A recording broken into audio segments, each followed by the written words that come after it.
لله رب العالمين وأشهد أن لا إله إلا الله ولي الصالحين وأشهد أن سيدنا ونبينا وحبيبنا محمدا رسول الله الصادق الوعد الأمين. اللهم صل وسلم وبارك عليه وعلى آله وصحبه المجاهدين الصادقين الذين قال لهم الناس إن الناس قد جمعوا لكم فاخشوهم فزادهم إيمانا وقالوا حسبنا الله ونعم الوكيل. رضي الله عنهم وأرضاهم أجمعين. يا أيها الذين آمنوا اتقوا الله حق تقاته ولا تموتن إلا وأنتم مسلمون.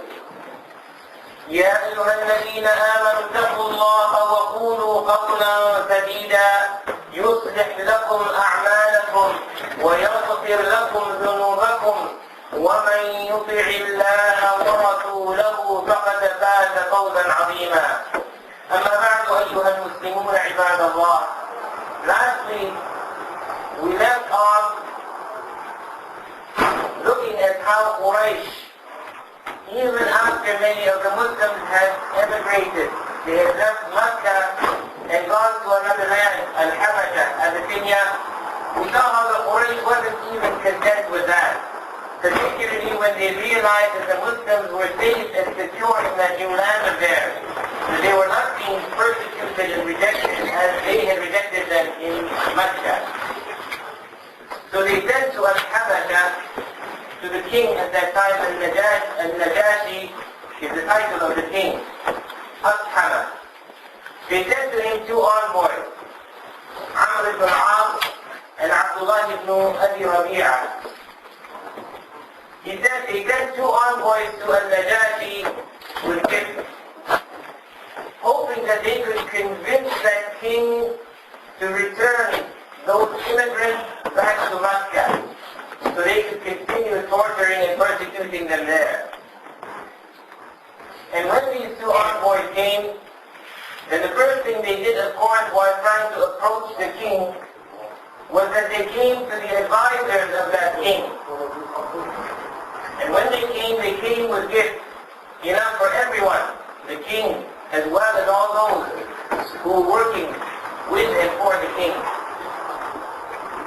So these two individuals, these two envoys, came to the advisors of the king and they said, listen,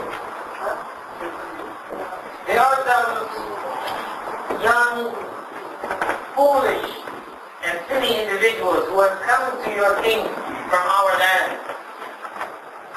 These youngsters, these foolish ones, have abandoned the religion of their forefathers.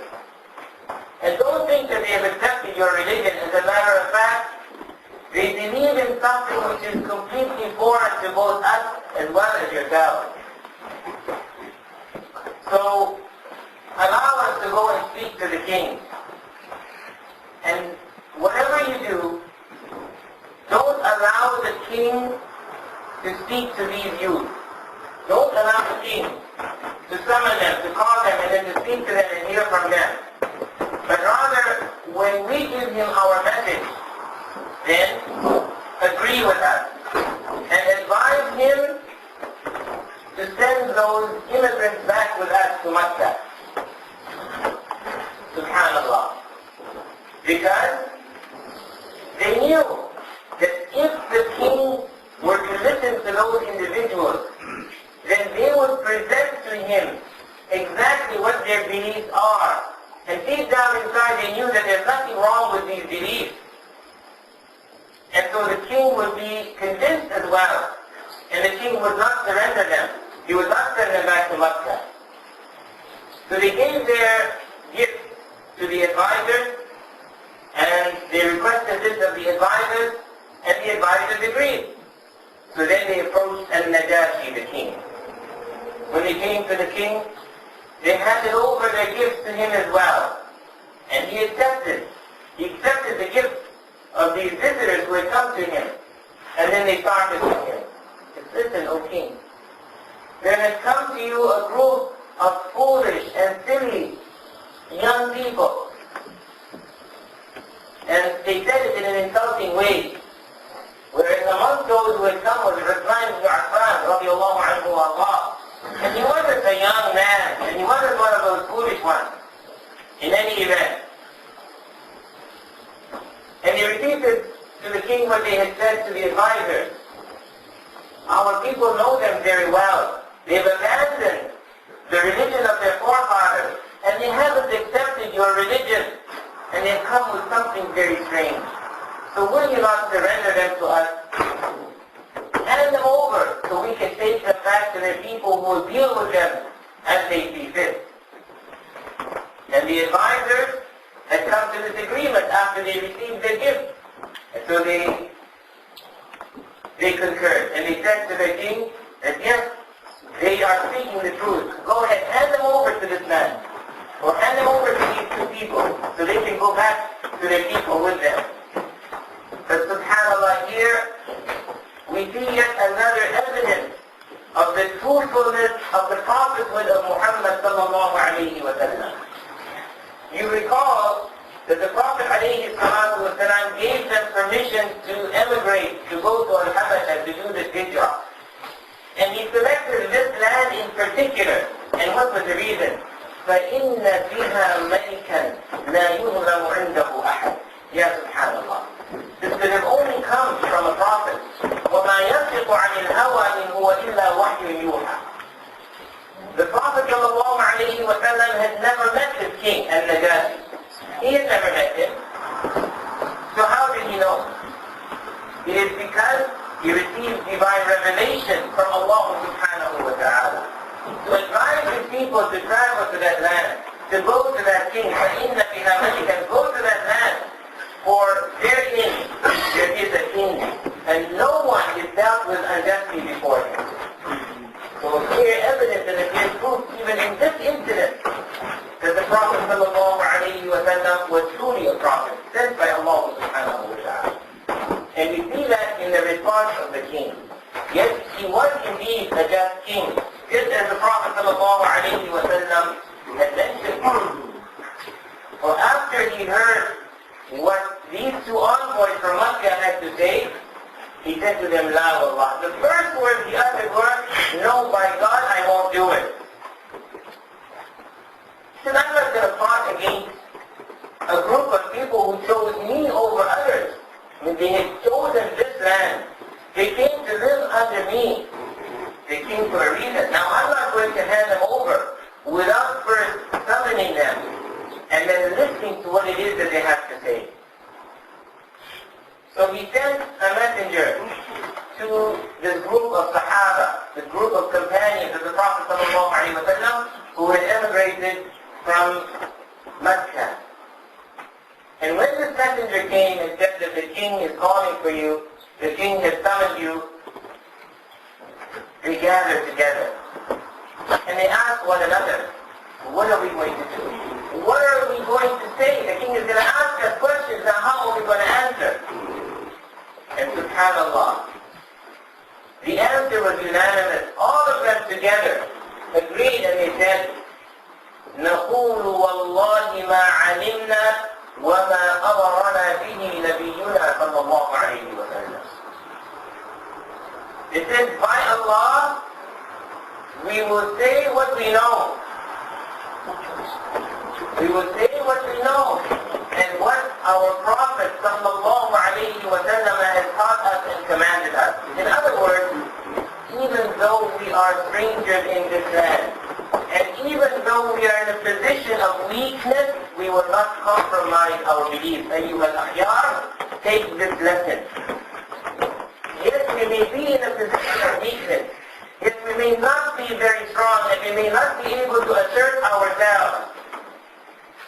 But does it mean that we have to humiliate and degrade ourselves by compromising away the basics of our deen? There are certain things that you and I are asked about today by many who are not Muslims. And subhanallah, we think that flattery will get us everywhere, al-mujamala. We think that by saying something that is pleasing to the others, to those who are questioning us, that we will draw them closer to Islam. Believe me, none of that is going to work. And there is clear proof of that today in what we see happening around us. There are many who call themselves progressive Muslims. No such thing. Many who call themselves moderate Muslims. There is no such thing. When they are asked questions by non-Muslims, for example, then they will give them wishy-washy answers. As a matter of fact, they will even give them incorrect answers, thinking that they're going to win them over, thinking that this will benefit us in the end, but this will never happen. This will never happen. And the evidences of that are clear in the Quran and in the Sunnah of the Prophet sallallahu alayhi wa sallam. One example that very often we are asked. We are asked by non-Muslims, so you Muslims, do you truly believe that your religion is the only correct religion? That every other religion besides Islam is a false religion? Wallahi, ya ikhwani, look at what the response of many of the people is. The response is, well, this is the way that we have chosen. I mean, there's good in every religion, and all of these religions lead to one and the same thing. They all lead towards God. And no, yet. If we are asked, we shouldn't be shy. I'm not saying that we have to answer in a harsh way. We have to use wisdom. We have to be realistic. Remember that when you are speaking about al-Islam, you are speaking on behalf of Allah and His Messenger sallallaahu alayhi wa sallam. This is not my deen. This is not my religion. It's not something I invented or you invented or any human being invented. This is the deen of Allah subhanahu wa ta'ala. And so if we are going to answer, then we have to answer correctly. Because we are speaking on behalf of Allah and His Messenger sallallahu rabbi wa salamuhu alayhi. So we answer them. And we tell them that yes, our belief, you may believe otherwise. And don't forget, they believe that anyone who believes in something other than what they believe in is not a true believer. And that they will not go to heaven. Look to their sources and you will find the same thing. So just because they are willing to compromise, it doesn't mean we have to compromise. With all due respect, we say that yes, this is our belief. We believe that Islam is the only accepted religion.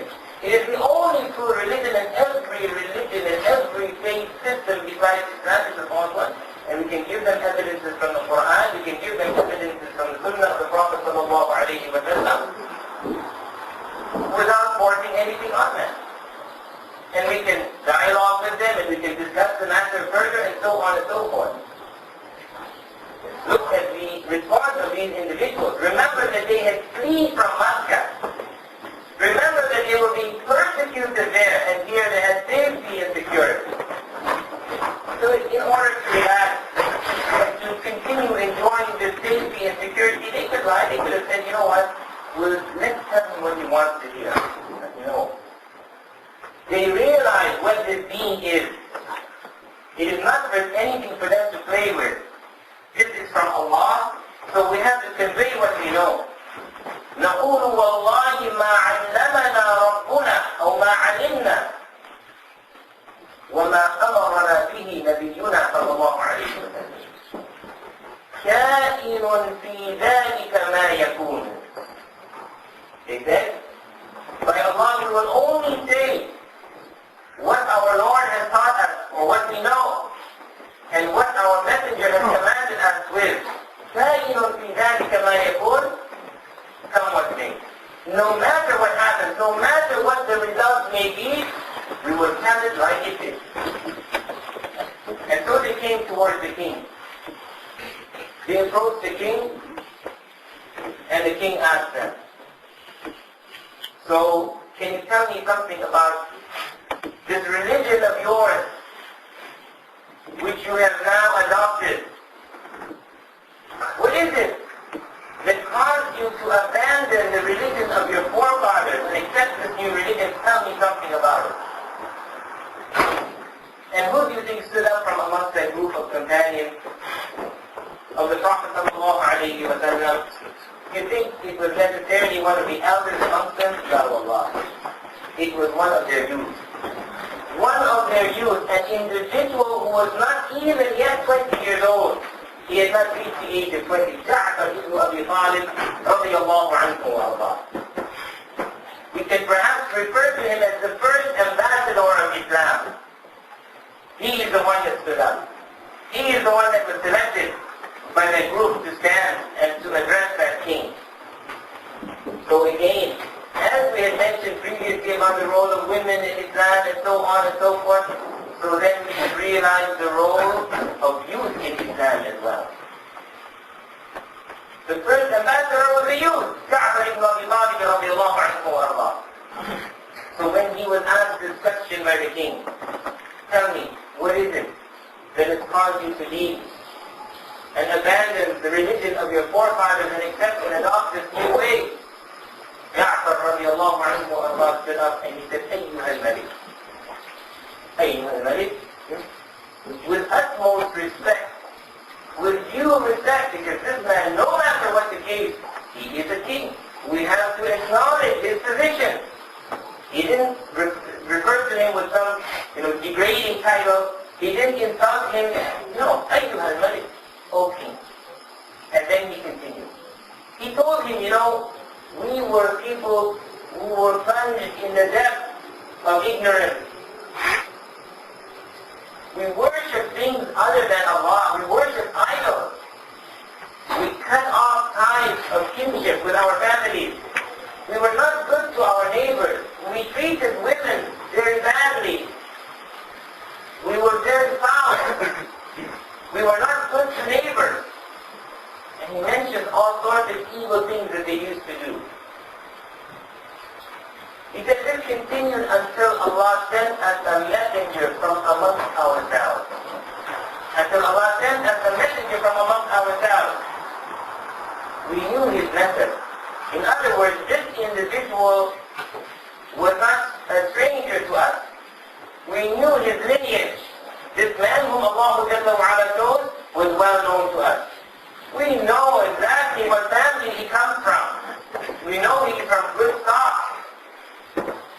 We know him for his honesty, for his integrity, for his truthfulness. Yes, we knew all of this about him. So he's not a strange man to us. He's not someone that would come and deceive us. And he came and he taught us, the first thing that he taught us was to abandon the worship of everything besides Allah. He taught us at-tawheed. He taught us to worship none other than Allah subhanahu wa ta'ala. He forbade us from worshiping idols. And he enjoined us. He ordered and he commanded us to speak the truth. To be faithful to our trust. Not to deceive people. Not to steal from people.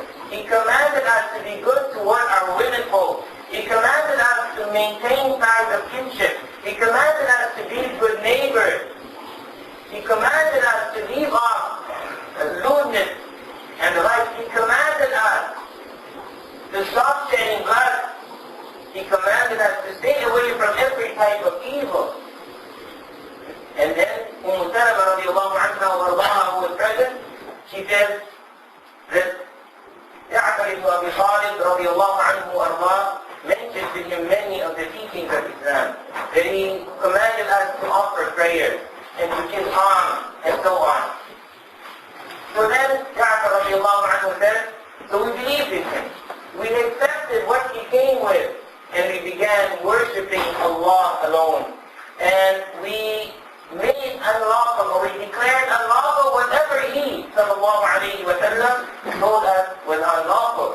And as a result of that, our people tortured and persecuted us, and so because they would not go back to their ways. They tortured and persecuted us. They tried to force us to go back to their ways, but then we found a way out, and we came here to this land, hoping that we will find someone who is just, someone who is fair, and that we could live under safety and security with that individual. Upon hearing this, the king Najashi requested of Ja'far ibn Abi Talib something of what the Prophet ﷺ had come with. In other words, something of the revelation. He said, tell me something that he has come with. Again, from the revelation. And here again we see the wisdom of Ja'far ibn Abi Talib radiallahu anhu wa Allah. He spoke the truth. He told him exactly what Islam stands for. And now when he was asked for something of the Quran, he chose verses that were appropriate.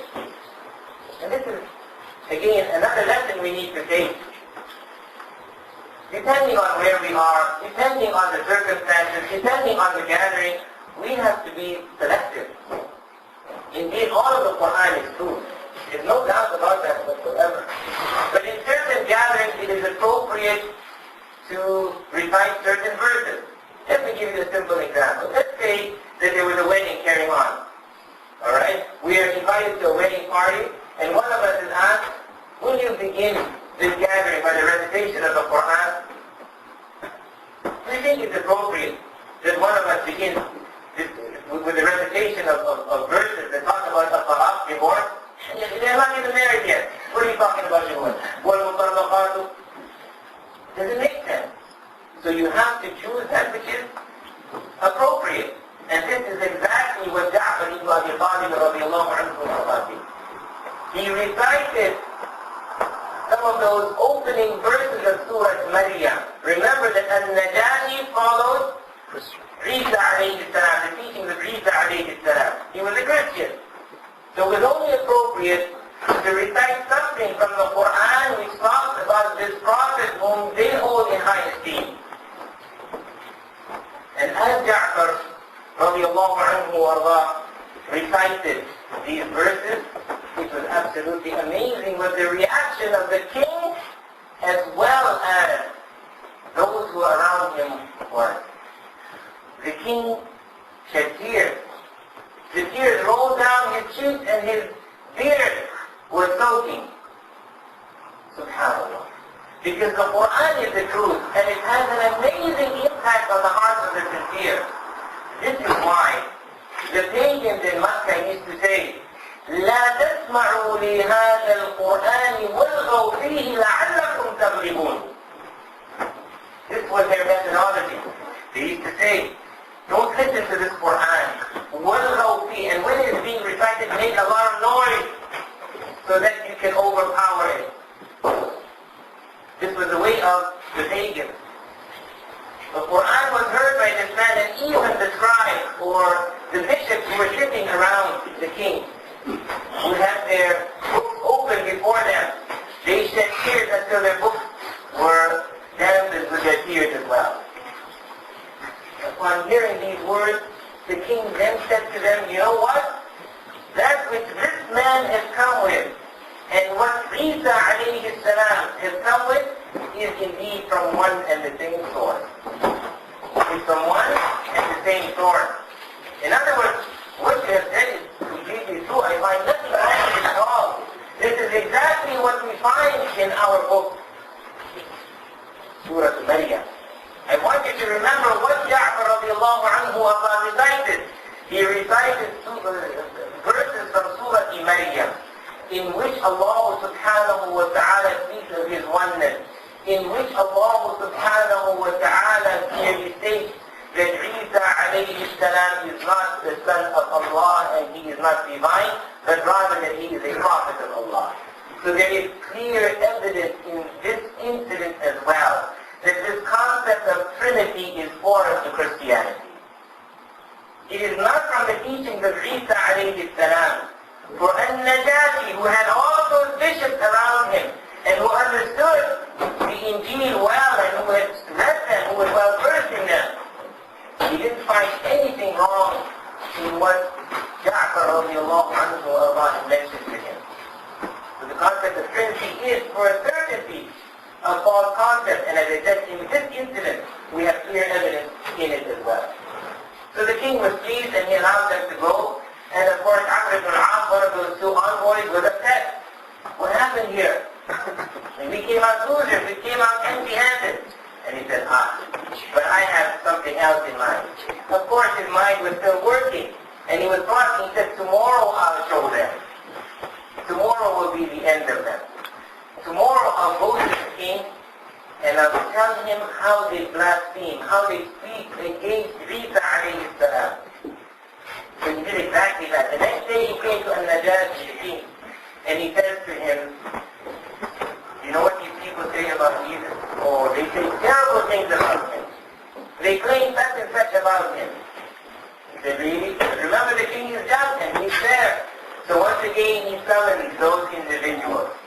He summons the companions of the Prophet sallallahu alayhi wa sallam. And when they appeared before him, he said to them, what do you say about Jesus? What do you say about Isa alayhi salam? Salama radiallahu anha wa ardaha, who is relaying all of this to us. She's relating this incident. She said that this was so difficult for us. And this is a sensitive issue. Because what they know of the Christians that they have been in touch with is that Isa alayhi salam, Jesus is the Son of God. They worship him. They consider him to be divine. But remember the agreement.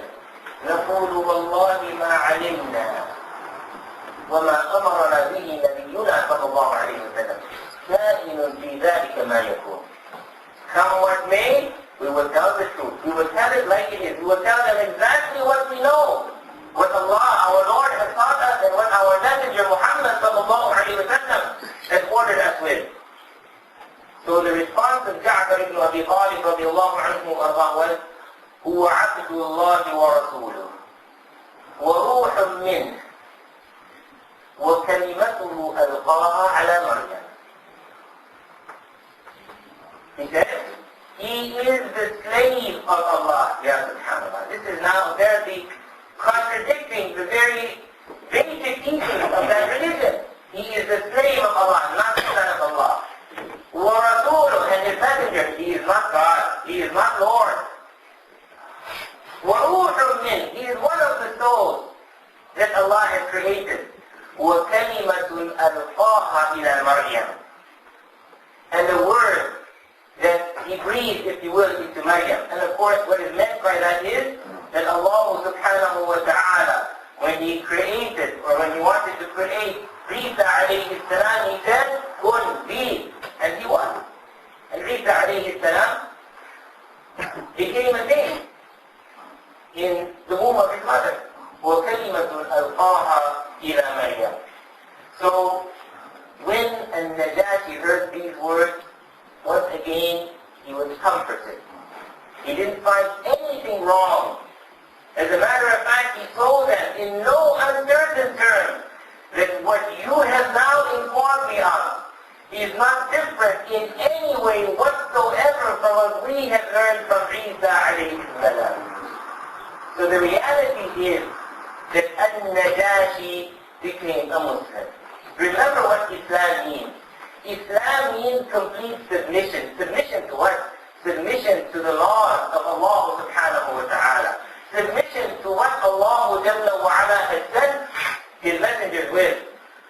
So for those who say that how can we consider the Christians to be non-Muslims, we respond to them and say yes. Christians meaning those people who hold those beliefs, they are non-Muslims. They are not believers. They are not faithful individuals. And as for al-Najashi, the term is used here loosely. He was a Christian, meaning that he was following the teachings of Isa alayhi salam. We're using today's terminology and the terminology of the people at the time. But the moment he accepted the Prophet sallallahu alayhi wa sallam as being the true messenger of Allah, then he was a Muslim. Remember that Isa alayhi salam was not a Christian. Isa alayhi salam was a Muslim. Nuh alayhi salam was a Muslim. Ibrahim alayhi salam was a Muslim. Musa alayhi salam was a Muslim. Yaqub alayhi salam was a Muslim. Every prophet from Adam alayhi salam to Muhammad sallallahu alayhi wa sallam, every single prophet was a Muslim. And the evidences are there. There are plenty in the Quran the Muslims then were allowed to live in security. They were safe in Al-Habasha. The king said, go ahead. You are free to roam this land as you wish. You are safe and you are secure here. I will not accept that anyone be unjust towards you. Even if they were to offer me a mountain of gold, I would not accept it. For I am not one to accept bribery. And the Muslims remained that way, and in just a short while we will see what happened to send them back to Makkah. أقول قولي هذا وأستغفر الله لي ولكم ولسائر المسلمين فاستغفروه إنه هو الغفور الرحيم.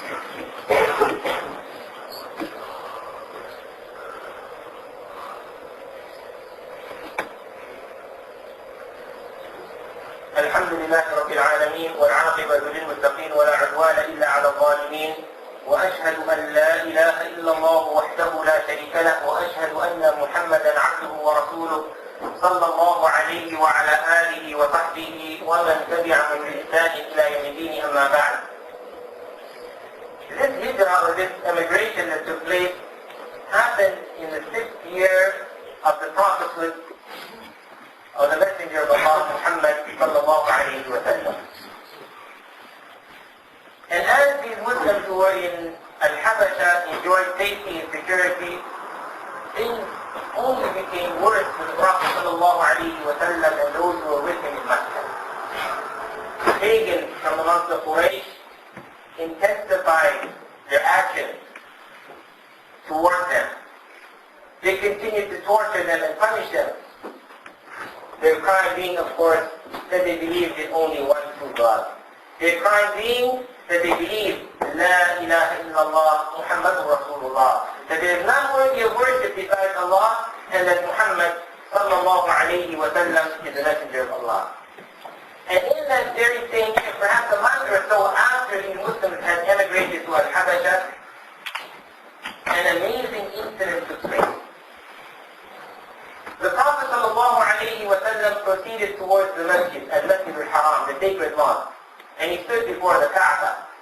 And he started praying before Allah subhanahu wa ta'ala while the pagans were watching him. They were all observing him.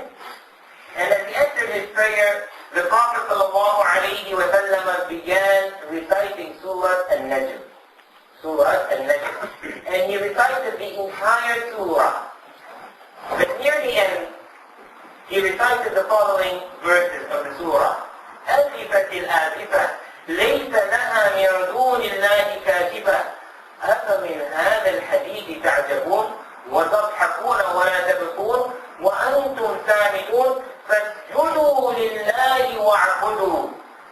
So the Prophet sallallahu alayhi wa sallam recited these verses which loosely mean the approaching day has approached. Other besides Allah, there is no remover. Nobody can avert the coming of the last day. Then at this statement, do you wonder and you laugh and you do not weep while you are proudly sporting, in other words, entertaining yourself? So prostrate to Allah and worship Him. فَاسْجُدُوا لِلَّهِ وَاعْبُدُوا. When the Prophet ﷺ recited that verse, so prostrate to Allah and worship Him, he himself ﷺ fell prostrate on his hands and knees. He fell before Allah subhanahu wa ta'ala. And the amazing thing here is that everyone that heard those verses also fell prostrate. The Muslims as well as the non-Muslims, even the pagans. Ya subhanallah, when the Quran reaches the heart, and even though these people were filled with anger and hatred against the Prophet sallallahu alayhi wa sallam and this message with which he had come, they were caught at that moment.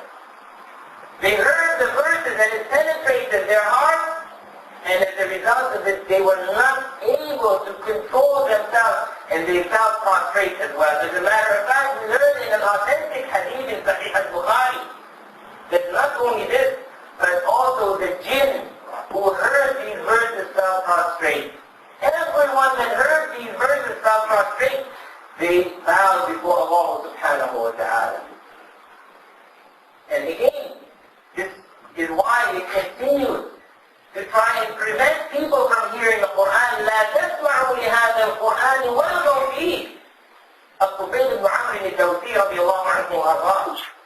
Kufayl, who had come from another land to Makkah, what was the first thing he was confronted with? The people of Makkah approached him and they said, hey, listen, whatever you do, don't go near that man. Don't listen to a word that he has to say. He's a magician. He will somehow mesmerize you. Don't listen to anything. And they scared him so much that he plugged his ears with cotton so he wouldn't hear anything from the Prophet sallallahu alayhi wa sallam. But subhanallah al-azim, if Allah subhanahu wa ta'ala wants something to reach your heart, if Allah subhanahu wa ta'ala wants something to reach your ears, no matter what anybody does, it will reach you. If Allah Jalla wa ala wishes hidayah, He wants to guide someone, then no one can get in their way. And so Al-Kufayl, when he went to the Haram, when he went to the masjid, the mosque, and he saw the Prophet sallallahu alayhi wa sallam standing there, and he had cotton in his ears, and he had decided there's no way he's going to listen to this man because of all that he heard about him. He started thinking to himself, listen, I'm an intelligent person, like why should I be doing this? I'm eloquent, I know how to speak, I know poetry. If the man is saying something that is filled with nonsense, I'll recognize it immediately. So let me hear just a little bit. You see, so Allah subhanahu wa ta'ala will that he listened to something of what the Prophet sallallahu alayhi wa sallam was reciting, and he became Muslim.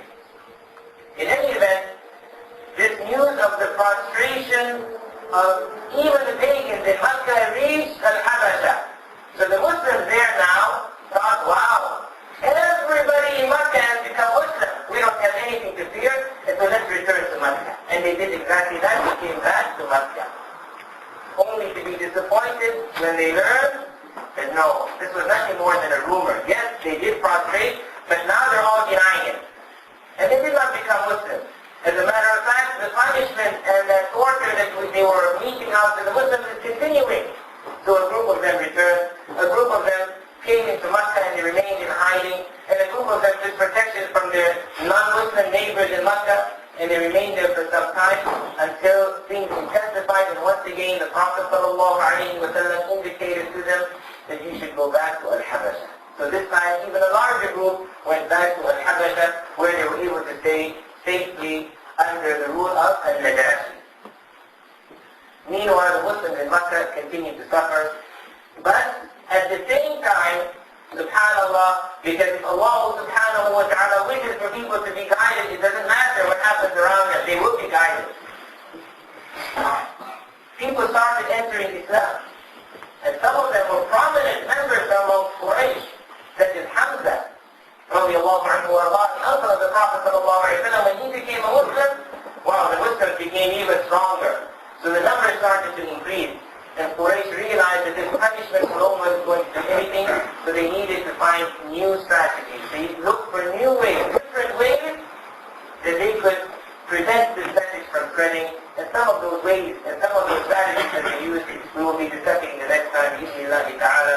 ثم صلوا وسلموا على خاتم النبيين وإمام المرسلين فقد أمركم الله بذلك في كتابه المبين فقال جل من قائل إن الله وملائكته يصلون على النبي يا أيها الذين آمنوا صلوا عليه وسلموا تسليما وقال عليه الصلاة والسلام من صلى علي واحدة صلى الله عليه بها عشرة اللهم صل وسلم وبارك وأنعم على عبدك ورسولك محمد وارض اللهم عن الخلفاء الراشدين أبي بكر وعمر وعثمان وعلي وعن سائر الصحابة والتابعين ومن تبعهم بإحسان إلى يوم الدين اللهم أعز الإسلام والمسلمين اللهم انصر المجاهدين في سبيلك في كل مكان اللهم أصلح حال المسلمين اللهم ردنا إليك ردا جميلا وألف بين قلوبنا ووحد صفوفنا واجمع كلمتنا على الحق يا رب العالمين سبحان ربك رب العزة عما يصفون وسلام على المرسلين والحمد لله رب العالمين قوموا